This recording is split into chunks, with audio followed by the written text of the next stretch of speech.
सतगुरु की साजी निवाजी प्यारे साध संगत जी, प्यार और सत्कार से कहना धन निरंकार जी। साध संगत जी कहते हैं, बैठे बैठे सहज एक दिन यह ख्याल था आया, इस दर पर आकर तूने क्या खोया क्या पाया। पूछो ना फिर इस सवाल का क्या जवाब था आया। सचमुच संतो सतगुरु ने है बड़ा कमाल दिखाया। इसने हमसे नफरत ले ली और अभिमान मिटाया। प्यार नम्रता सद्भावों से जीवन को महकाया।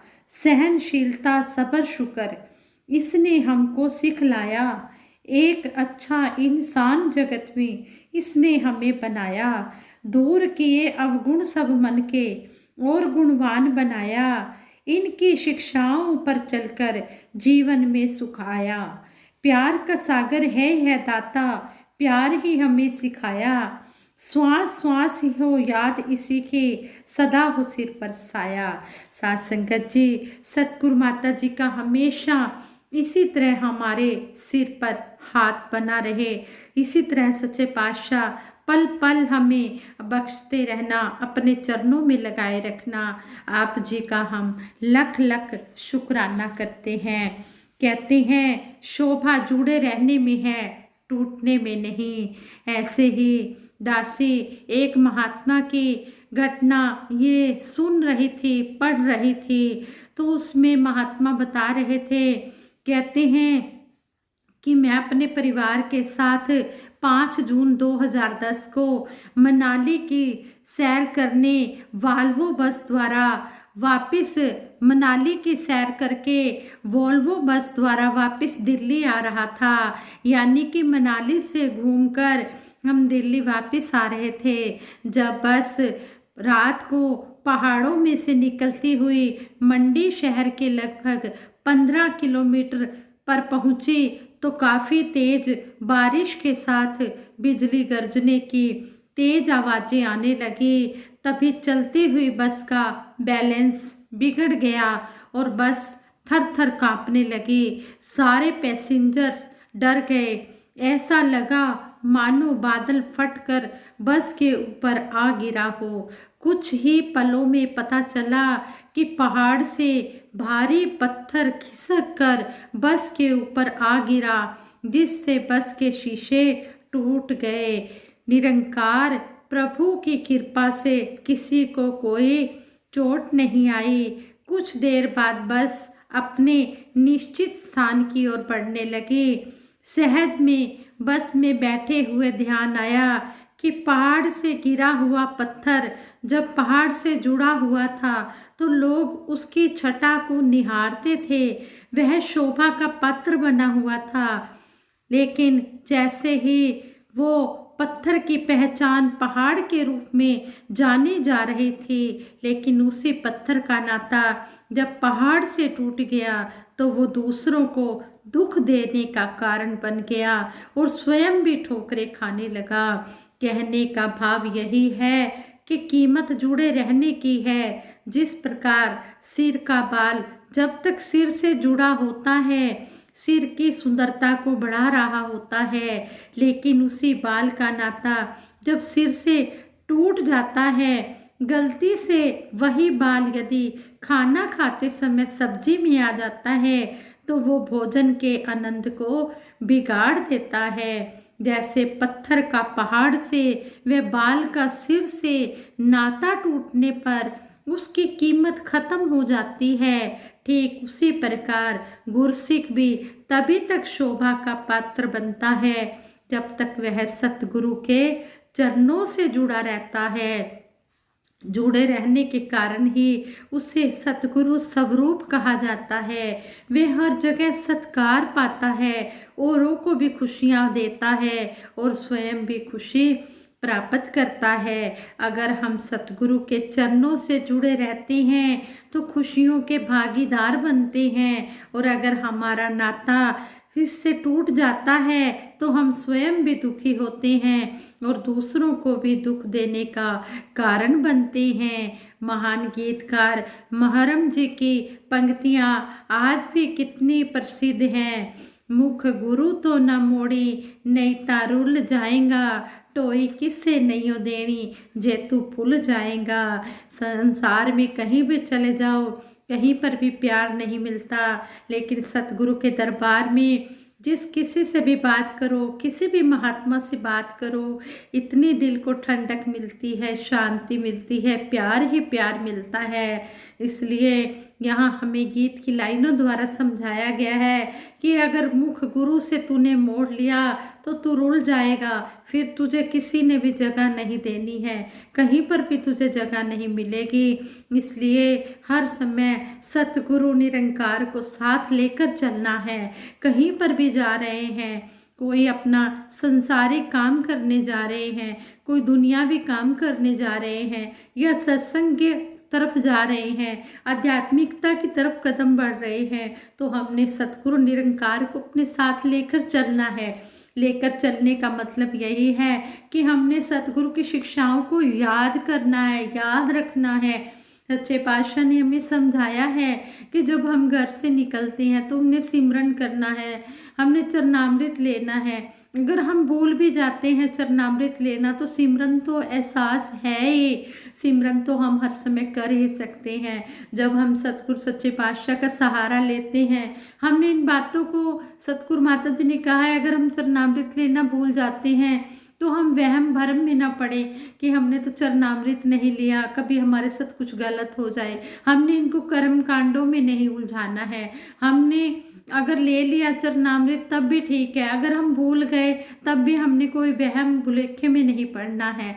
हमने सिमरन करते चले जाना है।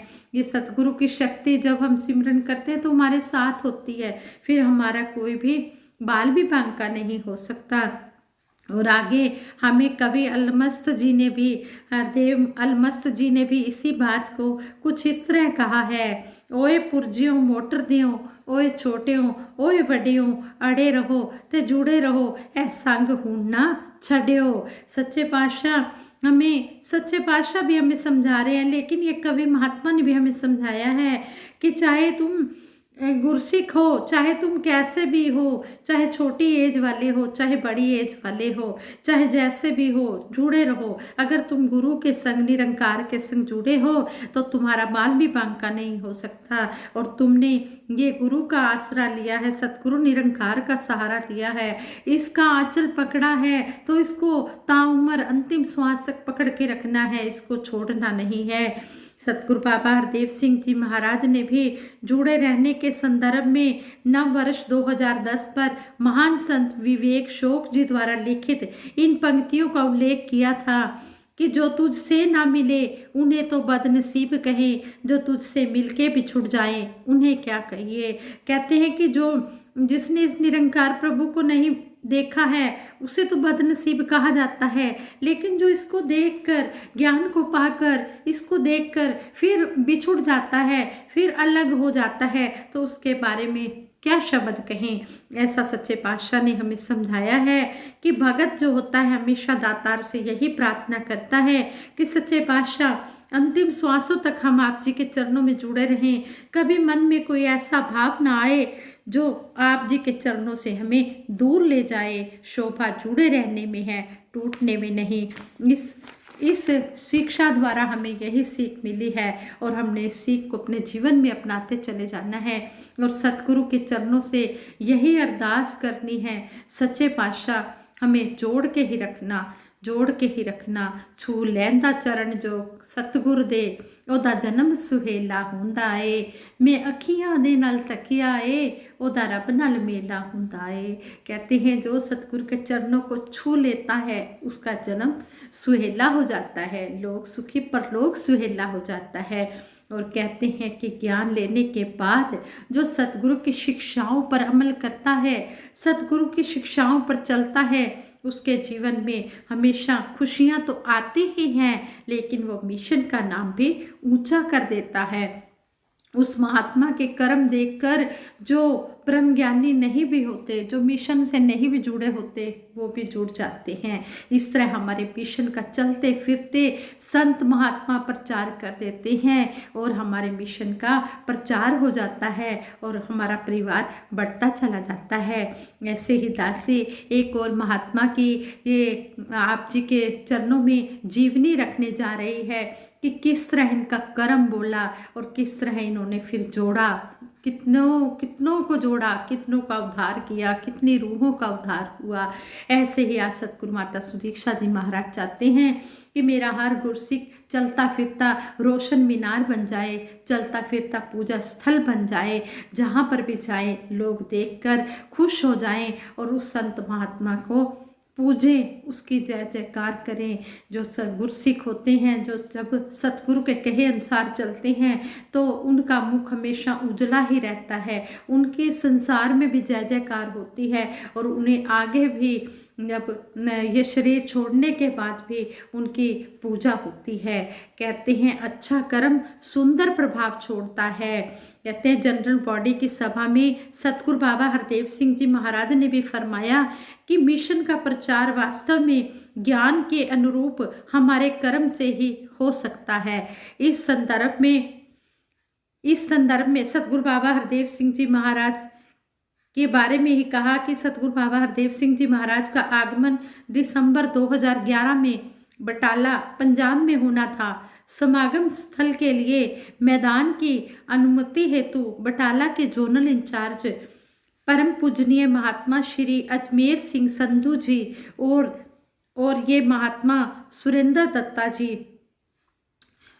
दत्ता जी स्कूल के प्रिंसिपल के पास पहुँचे कि हमें हमारे सतगुरु बाबा हरदेव सिंह जी महाराज का आगमन यहाँ पर हो रहा है और हमें आपके स्कूल के लिए ये ग्राउंड चाहिए, हमने यहाँ पर सत्संग करवाना है। तो उन्होंने जो प्रिंसिपल थे उन्होंने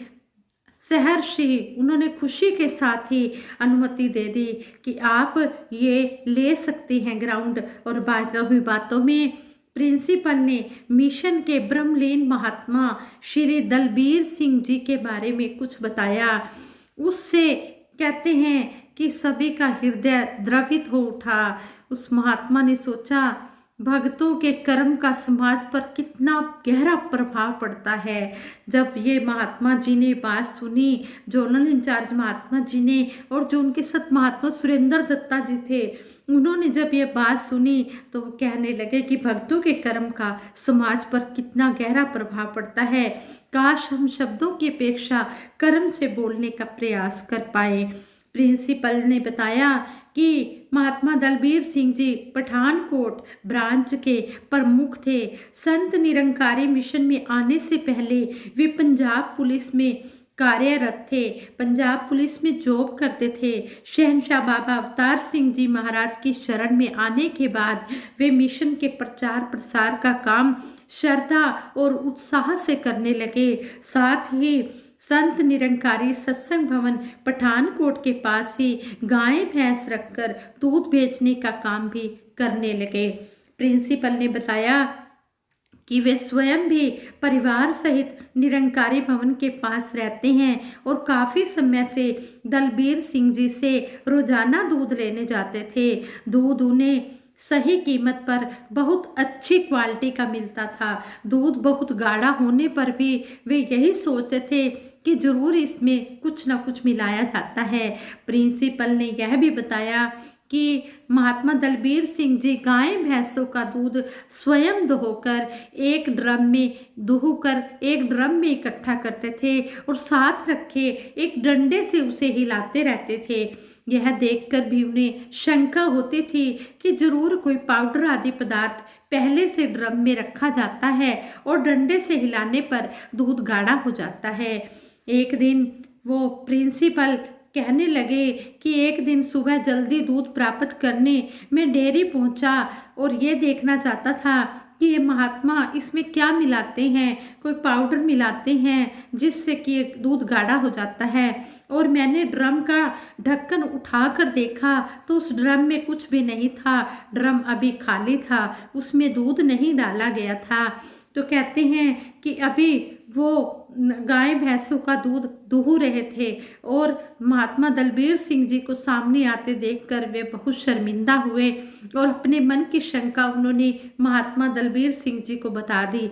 इस पर महात्मा दलबीर सिंह जी ने उन्हें बताया कि ड्रम में दूध डालकर वह इसलिए डंडे से हिलाते हैं कि दूध की झाग हिलाने से बैठ जाए और किसी भी कस्टमर को दूध कम ना चला जाए, क्योंकि जब दूध दुहा जाता है तो झाग जो होती है दूध की वो ज़्यादा ऊपर आ जाती है और दूध नीचे बैठ जाता है और इस झाग को नीचे बिठाने के लिए डंडे से दूध को हिलाया जाता है ताकि दूध अच्छी तरह से ऊपर आ जाए और झाग नीचे चली जाए।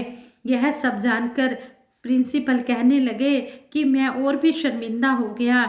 उनके मन में यह भाव दृढ़ हो गया कि महात्मा दलबीर सिंह जी श्रेष्ठ संत हैं, वरना आज इतनी ईमानदारी कहाँ देखने को मिलती है। उन्होंने बताया कि किस तरह ये मिशन का प्रचार जो कर रहे हैं, जो ये बोल रहे हैं, उस पर ये चल भी रहे हैं। जिस तरह ये विचारों में कहते हैं कि हमने ईमानदारी से जीवन यापन करना है, तो ये ईमानदारी से अपना जीवन यापन कर रहे हैं, करके दिखा रहे हैं। प्रिंसिपल से यह बात सुनकर हम सभी के मन में यही भाव मजबूत हुआ कि व्यक्ति का कर्म बोलता है और आचरण द्वारा किया गया प्रचार बड़े बड़े लाउड स्पीकरों से बोले गए शब्दों के प्रचार से कहीं अधिक प्रभावशाली होता है। सतगुरु देव के श्री चरणों में नतमस्तक होकर यही प्रार्थना याद आई कि कही है ऊंची से ऊंची बातें जो कह गए हैं वह जिंदगी दे, ना बू हो जिसमें गरज की कोई, ये बंदा परवर वो बंदगी दे, ना बू हो जिसमें गरज की कोई, ए बंदा परवर वो बंदगी दे। और संपूर्ण हरदेव बानी में भी सतगुरु बाबा हरदेव सिंह जी महाराज ने कहा है, कर्म जिसका बोलता है सच्चा वो प्रचारक है, जो स्वयं को ही सुधारे सच्चा वो सुधारक है। आज सतगुरु माता सुदीक्षा जी महाराज भी हमें यही समझा रहे हैं कि बोलो कम और तोलो ज़्यादा, यानी कि हमने कर्म ज़्यादा करना है, हमने कर्म की तरफ ध्यान देना है। बोलने को तो जितना मर्जी बोलते चले जाओ, लेकिन सतगुरु माता जी समझाते हैं कि हमने कब क्या बोलना है, कैसे बोलना है, ये भी हमें समझा रहे हैं कि हमने हमेशा मीठी वाणी बोलनी है, हमने संतों का आदर सत्कार करना है, किसी के दिल दुखाने वाले शब्द नहीं बोलने हैं, किसी को जख्म नहीं देना है। हमने अगर लगानी है तो महरम लगानी है, हमने जख्मों पर महरम लगाने वाला काम करना है, हमने किसी के दिल दुखाने वाला काम नहीं करना, हमने कटु वचन नहीं बोलने, हमने हमेशा मीठे ही वचन बोलने हैं। मीठे वचन बोलने से चारों ओर सुख ही सुख मिलता है। और सतगुरु हमें प्यार करने की बात सिखा रहे हैं, तो ये प्यार करना तभी आएगा जब हमारी बोली भाषा मीठी होगी, अच्छी होगी, शुद्ध होगी और एक दूसरे का भला मांगने वाली भावना होगी कि सबदा भला करो करतार, साडी मांग है ये दातार। सच्चे पातशाह परम पिता परमात्मा सब तेरी संतान, भला करो सबका प्रभु सबका हो कल्याण। तेरी ओट सहारा तेरा, तन मन घोल गुमावा, कहे अवतार तेरे ही दाता, दिन राति गुण गावा। सच्चे पातशाह हम दिन रात आप जी का ही गुणगान करते रहें, इस रचना से गुणगान होता रहे और संतों महापुरुषों की प्रशंसा ही होती रहे। सतगुरु यही चाहते हैं कि हमने कभी भी किसी की निंदा नहीं करनी, बुराई नहीं करनी, हमने मीठे बोल बोलने हैं, प्रशंसा के बोल बोलने हैं। अगर हम सतगुरु को खुश करना चाहते हैं तो सतगुरु की सिखलाई पर भी हमने अमल करना है। दासी से विचार करते हुए कई प्रकार की भूलें हुई होंगी, उन भूलों के लिए दासी आप जी के चरणों से क्षमा प्रार्थी है और दासी को आशीर्वाद देना कि आगे के लिए दासी सुमत रखे, दासी को सुमत देना, सद्बुद्धि देना, सद्विचार देना, सद्मार्ग देना और सबके भले की कामना के लिए सिमरन दासी करवाएगी। सभी ने मिलकर इसमें भी सहयोग देना है। तू ही निरंकार मैं तेरी शरण हाँ, मैनू बख्श लो, ਤੂੰ ਹੀ ਨਿਰੰਕਾਰ, ਮੈਂ ਤੇਰੀ ਸ਼ਰਨ ਹਾਂ, ਮੈਨੂੰ ਬਖਸ਼ ਲੋ। ਤੂੰ ਹੀ ਨਿਰੰਕਾਰ, ਮੈਂ ਤੇਰੀ ਸ਼ਰਨ ਹਾਂ, ਮੈਨੂੰ ਬਖਸ਼ ਲੋ। ਤੂੰ ਹੀ ਨਿਰੰਕਾਰ, ਮੈਂ ਤੇਰੀ ਸ਼ਰਨ ਹਾਂ, ਮੈਨੂੰ ਬਖਸ਼ ਲੋ। ਬੋਲੀਏ ਸਤਿਗੁਰੂ ਮਾਤਾ ਸੁਦੀਕਸ਼ਾ ਸਵਿੰਦਰ ਹਰਦੇਵ ਜੀ ਮਹਾਰਾਜ ਕੀ ਜੈ। ਨਿਰੰਕਾਰੀ ਰਾਜ ਮਾਤਾ गुरु बचन अवतार की जय। साध संगत जी प्रेम से कहना धन निरंकार जी। प्रेमानी बोला धन निरंकार जी।